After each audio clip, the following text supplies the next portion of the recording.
Bom, então de volta aqui, né? Agora vamos estar falando dos artigos 37 e 38 da Constituição Federal do nosso país, de 1988, falando sobre da administração pública.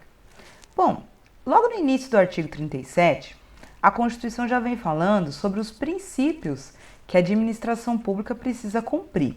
Tá? Coloquei até a vassourinha aí ao lado do LIMP, que é o famoso, conhecido, né, pelos concurseiros, o famoso LIMP.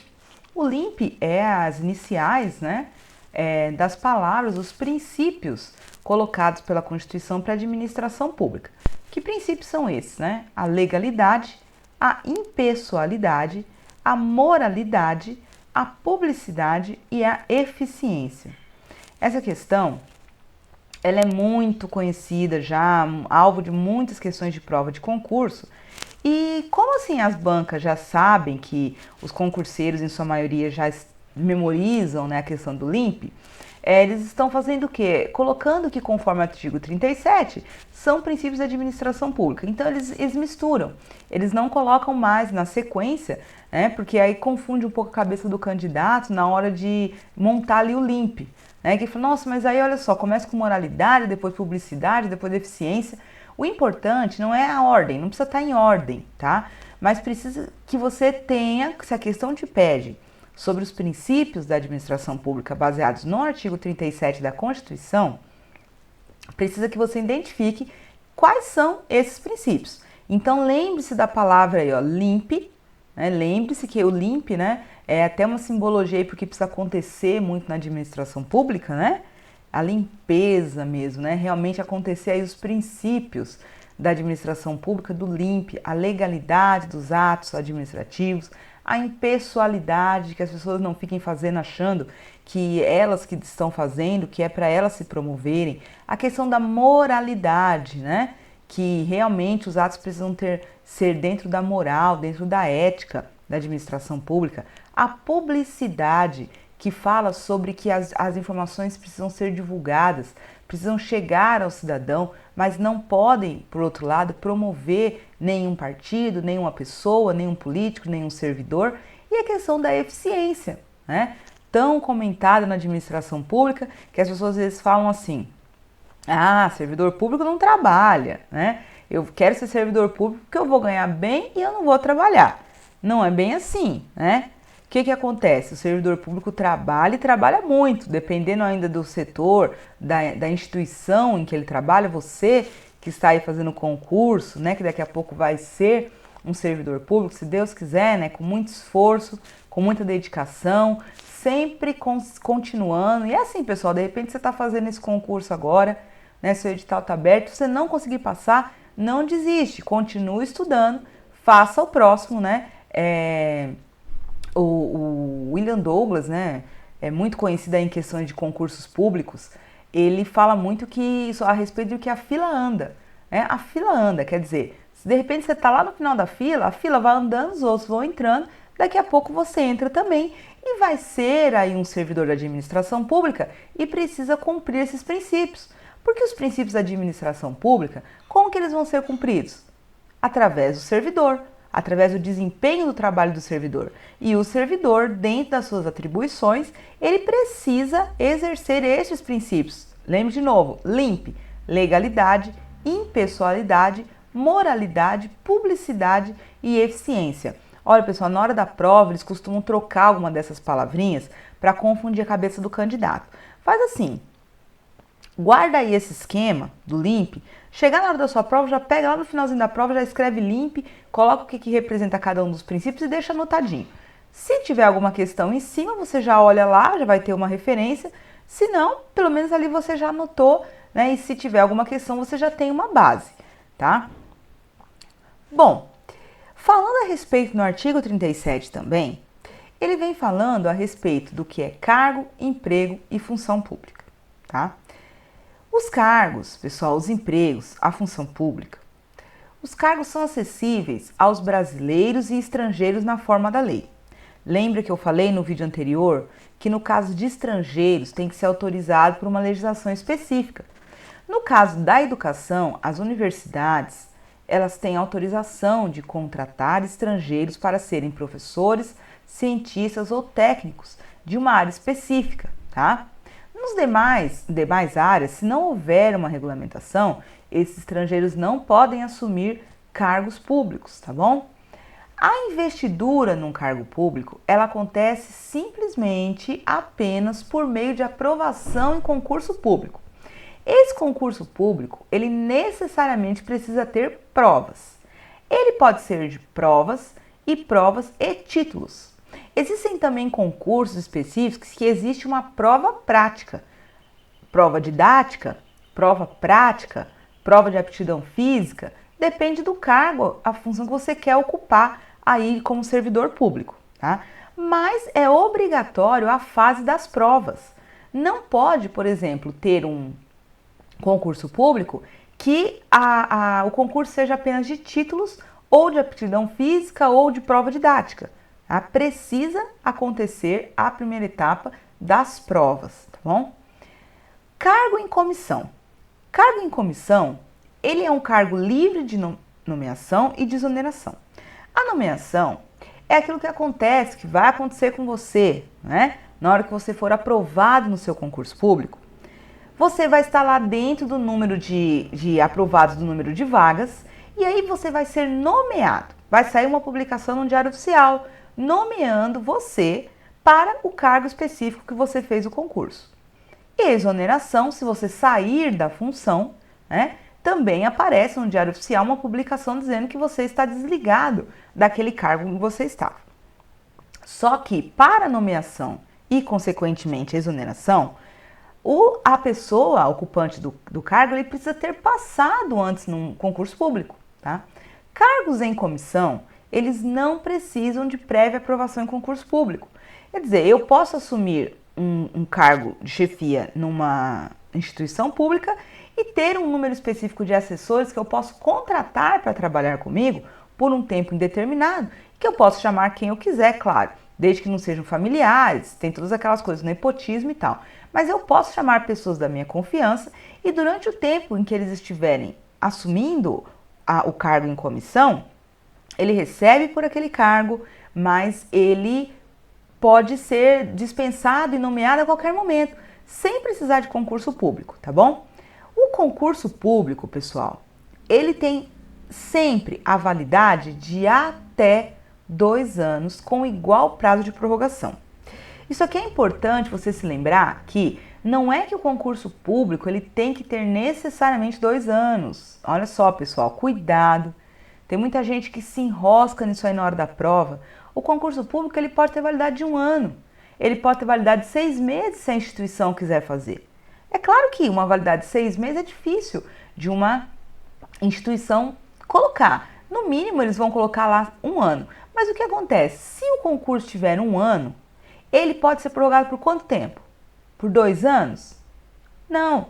O concurso só pode ser prorrogado por um prazo igual ao que ele tinha validade. Se ele tem 2 anos, não tem como prorrogar por mais 1 ano apenas. Se ele for prorrogado, aí isso vai a critério da instituição, né, da instituição que precisa das vagas ali para os seus setores. Se houver a prorrogação, ela vai ser no mesmo prazo em que o concurso tinha validade. Se foi 2 anos, pode prorrogar por mais 2. Se for 1 ano, pode prorrogar por mais 1. Então, no máximo, quanto tempo pode valer um concurso público? No máximo, tá? Isso mesmo, 4 anos. Um concurso público ele pode ter a validade máxima de 4 anos. 2 anos da validade dele, mais 2 anos de prorrogação. Então, durante esses 4 anos, o candidato aprovado, fora do número de vagas, né? Porque dentro do número de vagas, ele tem que ser nomeado. Fora do número de vagas, ele tem aquela esperança de que em 4 anos ele pode ser chamado para uma vaga excedente, para uma vaga nova que surgir durante o andamento do concurso, tá?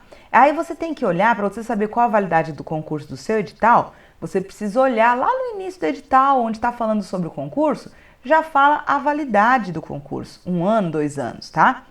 Bom,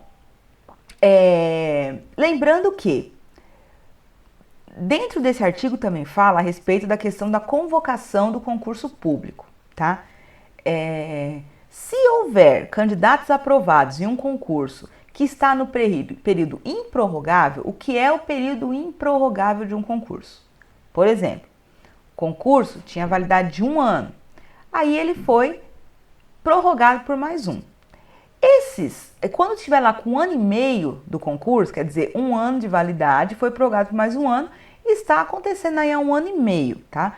Esses 6 meses dessa prorrogação é um prazo improrrogável, tá? A partir do momento que foi prorrogado, ele não pode mais ser prorrogado. Então, o prazo improrrogável é aquele que aconteceu após a validade do concurso.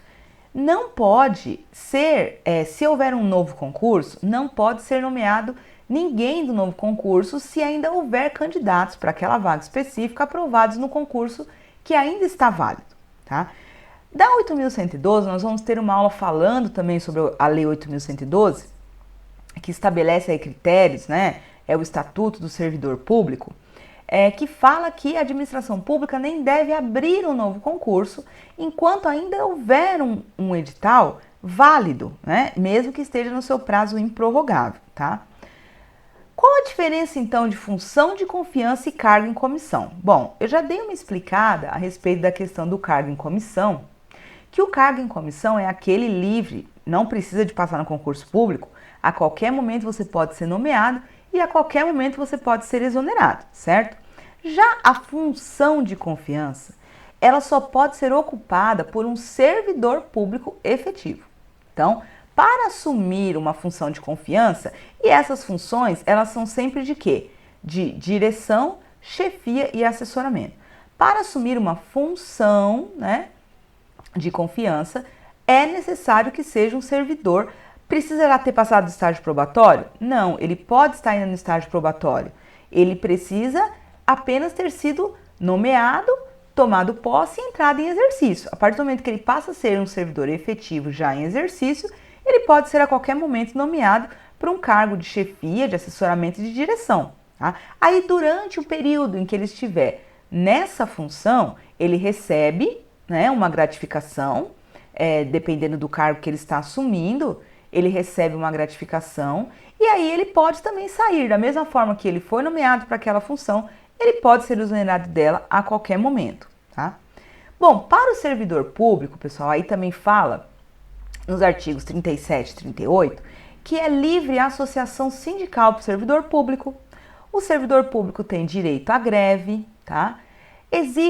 Tem que acontecer, né, um percentual de vagas reservado para os concursos públicos para portadores de deficiência. Aí cada instituição vai estabelecer uma legislação específica. A possível contratação por tempo determinado. Por exemplo, uma universidade, um instituto federal, pode contratar professores temporariamente, pode contratar professores substitutos. Assim também, por exemplo, o IBGE.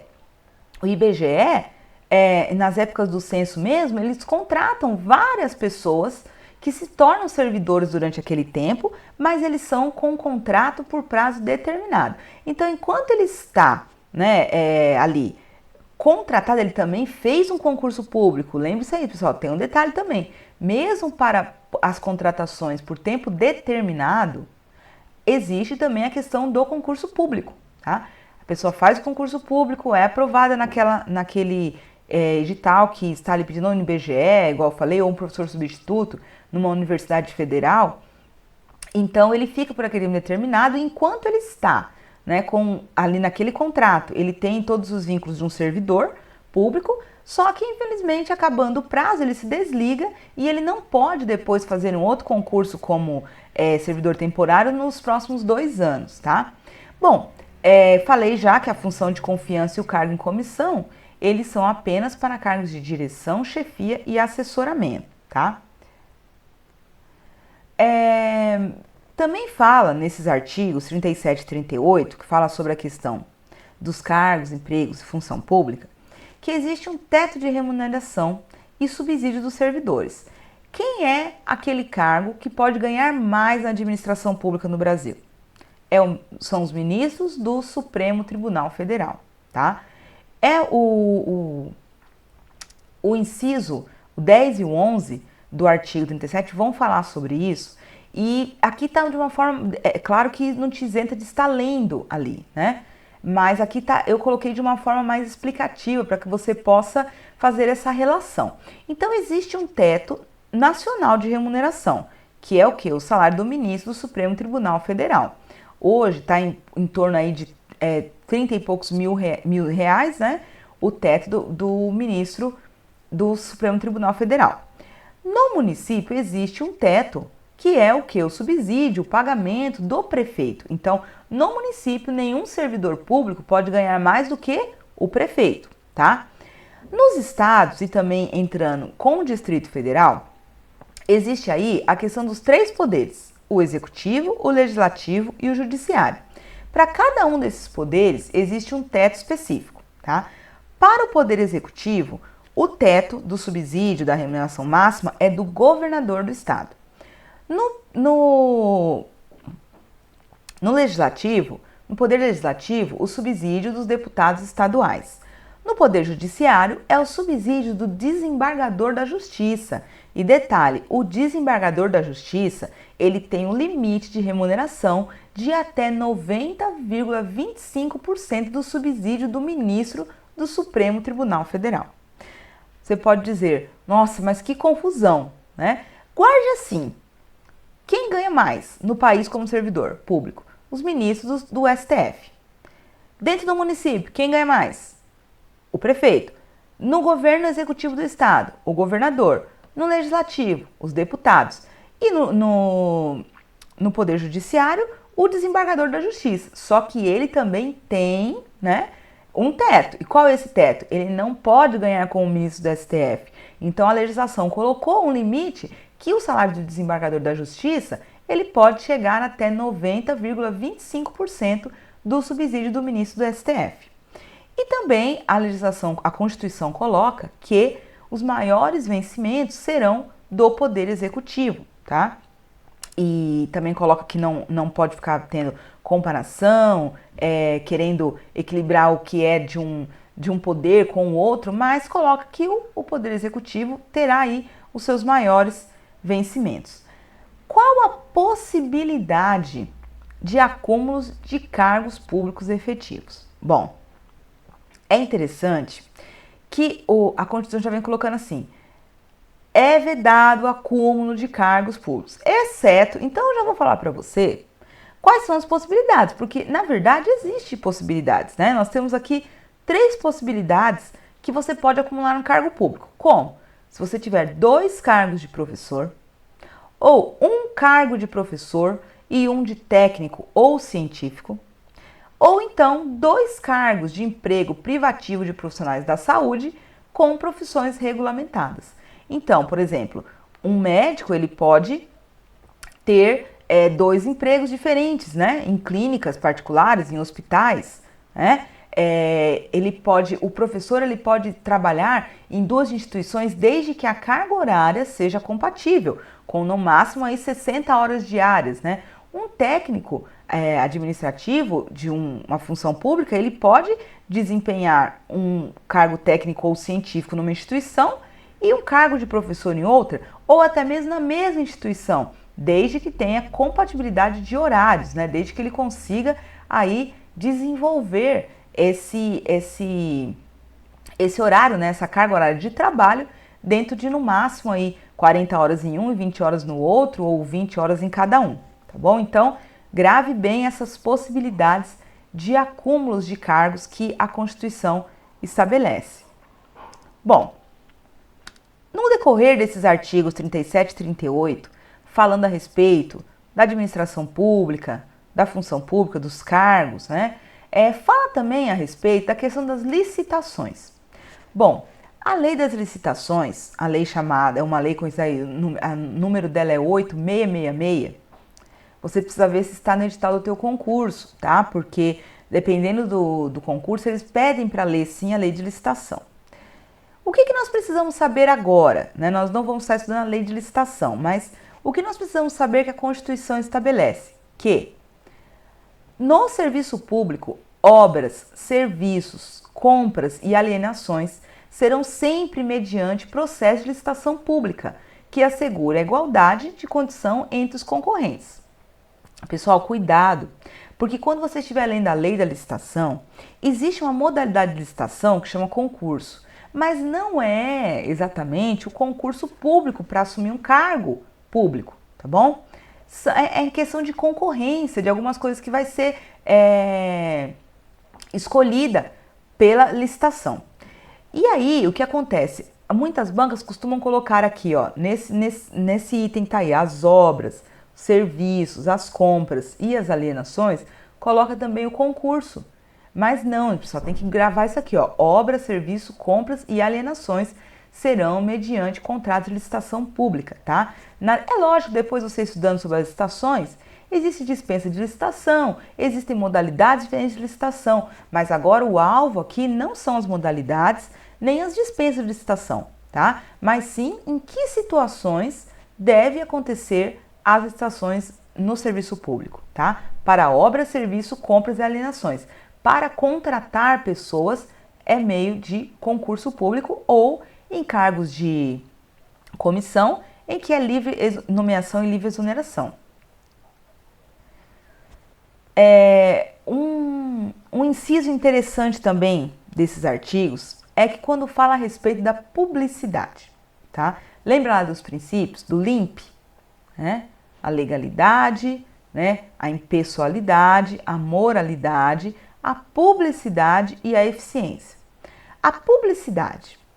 Então, a Constituição coloca que na administração pública, a publicidade de todos os atos, obras, serviços, campanhas, né, dos órgãos públicos tem que ter sempre caráter educativo, informativo, de orientação social, tá?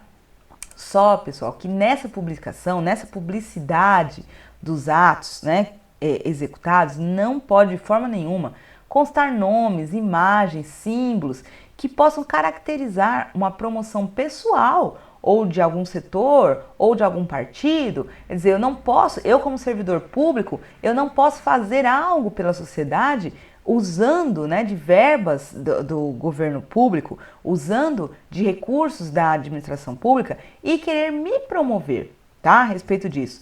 E lembre-se, pessoal, que esse artigo esse inciso fala especificamente sobre a publicidade. Não fala sobre moralidade, nem impessoalidade, nem legalidade. Fala sobre a publicidade, porque existem questões de provas de concurso em que a banca coloca e descreve esse inciso dessa forma, mas coloca assim: a legalidade dos atos e programas, obras e serviços e campanhas deverão ter caráter educativo. Quer dizer, não é a legalidade, nem a moralidade, nem a eficiência, é a publicidade, tá? E daqui mais à frente. Esses artigos, quando fala da administração pública, também fala aí sobre a improbidade administrativa. O que é exatamente a improbidade administrativa? Bom, é a nossa conhecida corrupção, né? Infelizmente, né, existe, né, muito. E existem penalidades para aquele que agir com improbidade administrativa. Claro que existe todo um processo administrativo, comprovado, acusação, direito de defesa, e aí for julgado que realmente o servidor fez usou de alguma improbidade administrativa, o que pode acontecer com ele? Bom, aí o artigo coloca, né?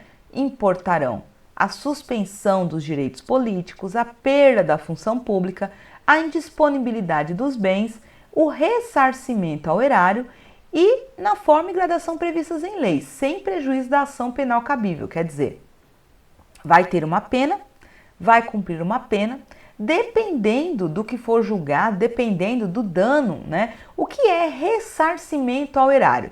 O erário é o poder público, tá? O ressarcimento, então, é o quê? Você roubou, então você foi condenado a devolver. Então, é o ressarcimento ao erário. E você se lembra naqueles primeiros artigos que a gente estudou da Constituição, falando que a pena, ela não passa de um cidadão para o outro.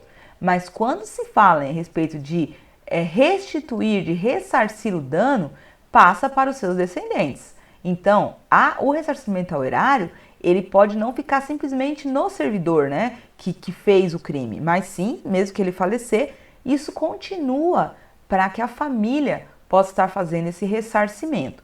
Então, aí existem tipos aí de crimes que o servidor público fizer na improbidade administrativa, que ele nunca mais pode ser um servidor público, tá? Só que aqui não vamos estar falando exatamente sobre, porque existe uma lei específica que trata sobre a questão da improbidade administrativa. Tá?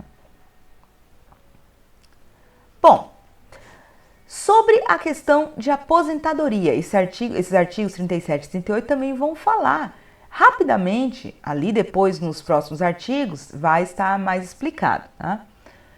Aposentadoria, o que é RPPS? É o Regime Próprio de Previdência Social. Por que regime próprio? Quando você se torna um servidor ocupante de um cargo efetivo, você não vai contribuir com a sua aposentadoria no Sistema Geral de Previdência Social, tá? Que é pago pelo INSS, mas sim a autarquia que você estiver trabalhando, o setor que você estiver, se você for do município, se for do estado, se for federal, dependendo da instituição e do nível, né, se federal, municipal, estadual, existe um regime próprio, tá? Tem que ter um regime próprio e você não tem mais, você não vai ter nem o fundo de garantia e nem essa contribuição do regime geral de previdência, mas você vai ter do regime próprio de previdência social.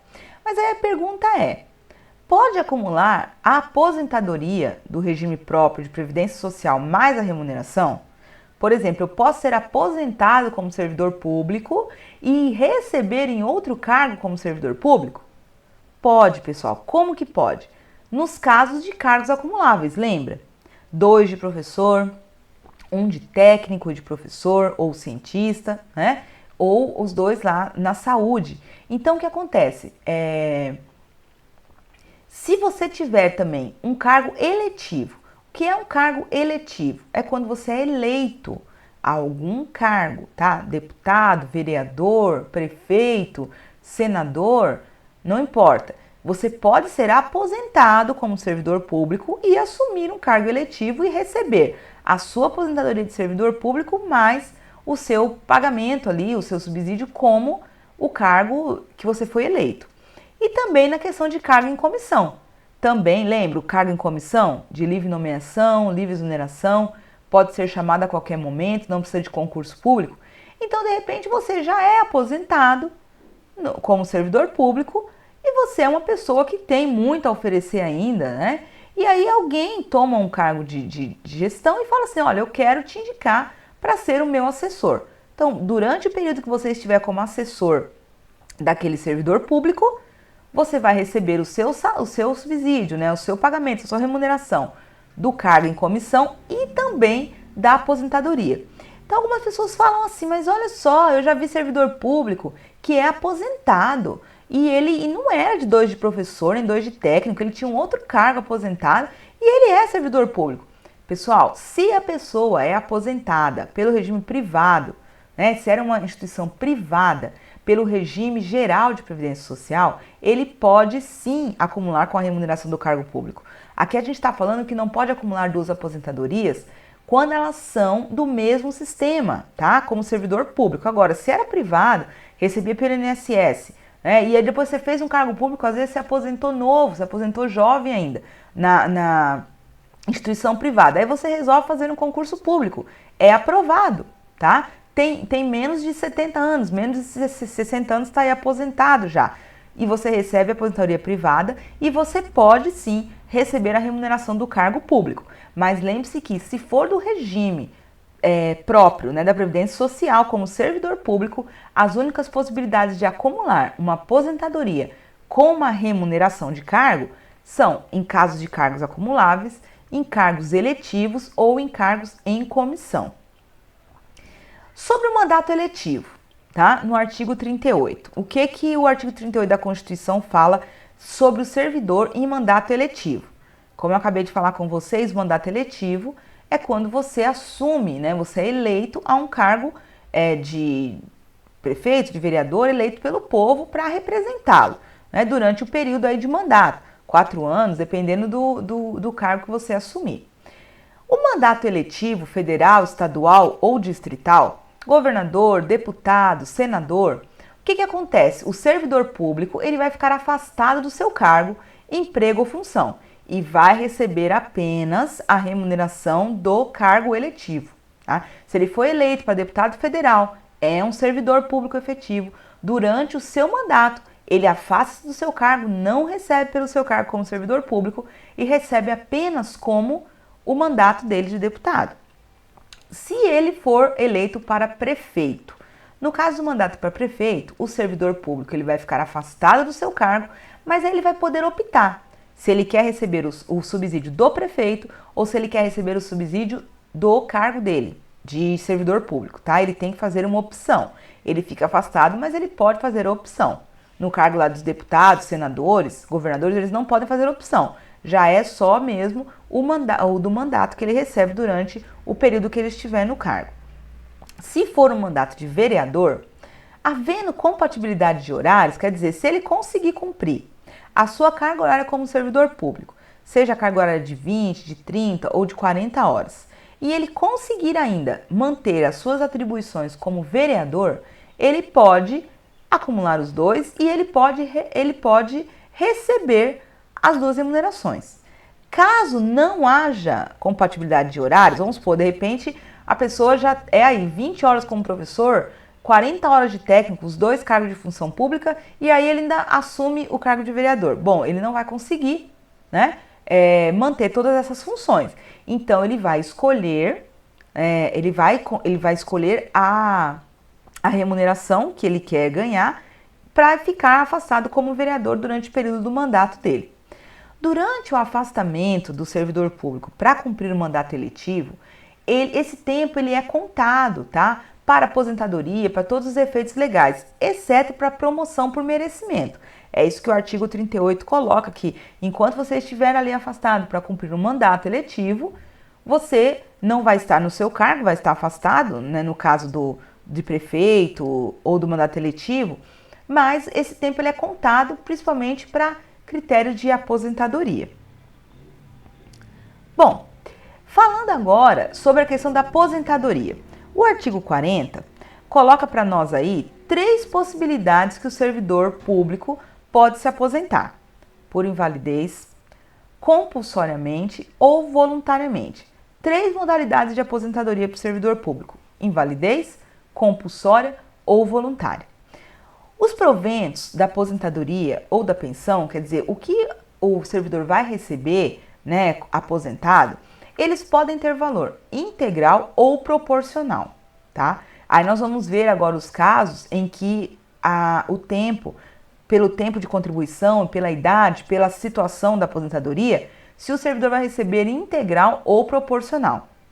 Um ponto importante também que o artigo 40 coloca é que essa remuneração ela não pode exceder a remuneração que o servidor ganhava enquanto estava ativo, tá? Então, ela não pode exceder a remuneração do servidor. Então, ela vai ser calculada, tá? Essa questão da aposentadoria, pessoal, já teve muitas mudanças, tá? Antes, o servidor público ele se aposentava com o salário que ele poderia ter assumido o cargo há pouquíssimo tempo. Quando ele se aposentava, ele recebia ali a última remuneração e pronto, né? Hoje não. A partir de 2013 também teve uma mudança em que você tem um teto também de aposentadoria. Se você quiser receber mais quando se aposentar, você tem que entrar para um regime de aposentadoria, né? Um regime privado, de você estar pagando um pouco a mais, porque você não tem mais o direito de se aposentar com o salário que você está no cargo, né? Isso acontece mesmo, muitas reformas aí na Previdência Social, também, né, tanto do INSS, do regime geral, quanto do regime próprio de Previdência Social, porque são coisas que vão, com o tempo, são muitas pessoas se aposentando, poucas pessoas para pagar pela aposentadoria desses que estão se tornando idosos, e aí reformas têm que acontecer e pode ter certeza que mais reformas vão acontecer ainda, né? Igual a gente sabe que muitos países às vezes não tem nem questão do regime previdenciário, da aposentadoria, tá? O Brasil tem, as idades estão aí estabelecidas, o tempo de contribuição, mas com certeza isso vai ser mexido, né, a cada época aí para poder mesmo se equilibrar aí nessa questão das pessoas poderem se aposentar. Bom, então eu vou daqui a pouco abrir com você aqui um resumo sobre a questão das aposentadorias e nós vamos estar vendo aqui alguns critérios específicos para que o servidor possa se aposentar, tá? Eu vou abrir o material aqui, quero que você pegue também, coloquei aí em PDF aí no site, está assim, critérios para aposentadoria. Quero que você pegue esse material e eu vou abrir ele aqui na tela para nós falarmos sobre ele, tá bom?